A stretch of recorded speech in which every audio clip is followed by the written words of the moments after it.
Welcome to the Explainer. Today, we're going to pull back the curtain on how scientific studies actually get their answers.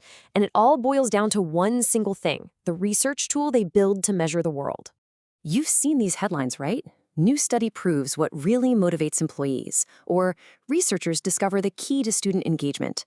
They sound so definitive, so certain, but it always makes you wonder, wait a second, how do they actually measure something as huge and complicated as motivation? Well, the answer, the real secret sauce, is the instrument they used. You know, that survey, those interview questions, that's the bridge between a brilliant idea and actual evidence. And if that bridge is shaky, believe me, the whole study just comes tumbling down. And the stakes here are incredibly high. A poorly designed tool doesn't just give you slightly off results, it creates what we call measurement error.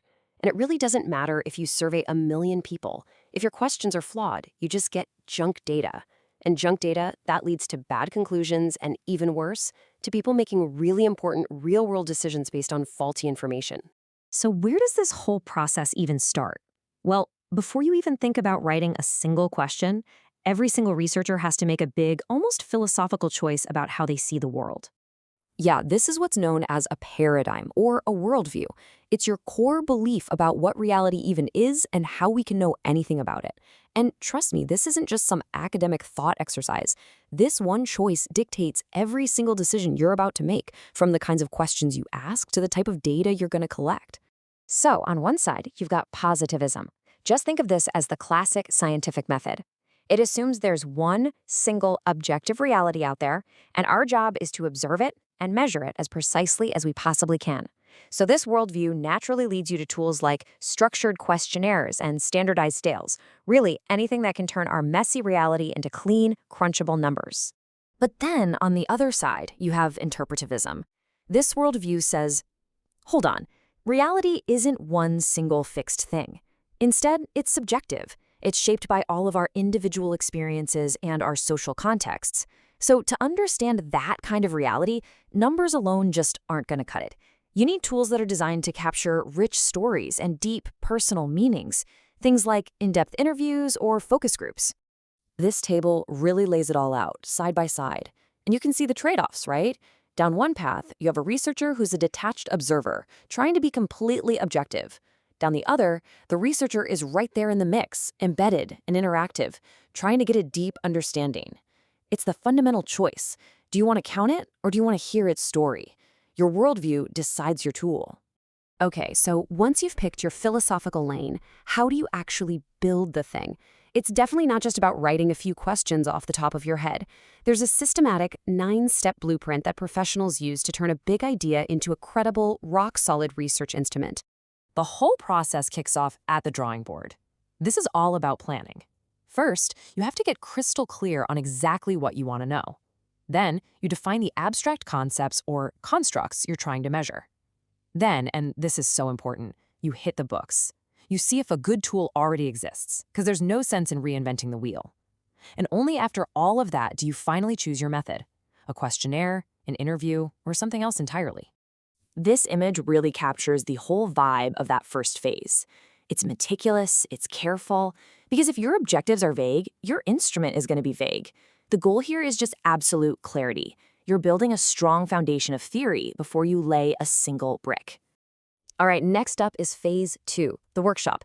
This is where your tool finally starts to take shape. You draft the actual questions, and the key here is to make them so clear that they can't be misinterpreted. You have to avoid common traps like double-barreled questions that sneakily ask 2 things at once. Then you hand it over to a panel of experts for a first look. They're basically your first line of quality control. But here's the thing. A tool that just looks good on paper to a few experts, that is not enough. A draft, no matter how carefully you write it, is still just a theory. For it to become a legitimate, trustworthy research tool, it has to prove itself out in the real world. It needs a serious stress test. And that brings us to the final, and maybe the most critical phase, the stress test. First, you take it for a little test drive with a small group of people. That's the pilot test.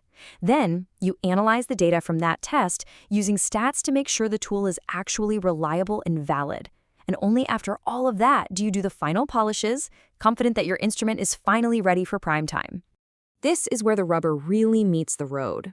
The pilot test. You give your tool to about, say, 30 to 50 people who are just like the folks you plan to study, and you just watch what happens. This is how you find the confusing questions, the awkward phrasing, or any technical glitches. It's an absolutely essential reality check that, you'd be surprised, a lot of people try to skip. So after the pilot, it's time to run the numbers. Now, don't let these technical names intimidate you. A test like Cronbach's Alpha, it's basically just asking, are all my questions about motivation singing from the same hymn sheet? And something like factor analysis checks to see if your motivation scale is really measuring motivation, or if it accidentally ended up measuring something else, like, say, job satisfaction. It's the final data-driven proof that you've built a quality tool. So, after going through this entire 9-step blueprint, what are the big takeaways? What do you really need to remember? Well, it all pretty much boils down to 3 keys for creating a research tool that's credible and trustworthy. So, what are these core principles? First, your philosophy and your tool have to match. You can't measure feelings with a ruler. Simple as that. Second, you have to have a clear, deliberate plan for turning a big, fuzzy idea into a concrete question. And third, and this is huge, validation isn't a one-and-done thing. It's a whole process, from getting expert feedback to doing a real-world test drive and a final statistical check. So now you know. Behind every single one of those research headlines, there's an instrument that was built from a blueprint. So the next time you see a study making some bold claim, you'll be able to ask the most important question of all. Was it built on a solid foundation, or is the whole thing just a house of cards? You'll know to ask, just how good was their blueprint?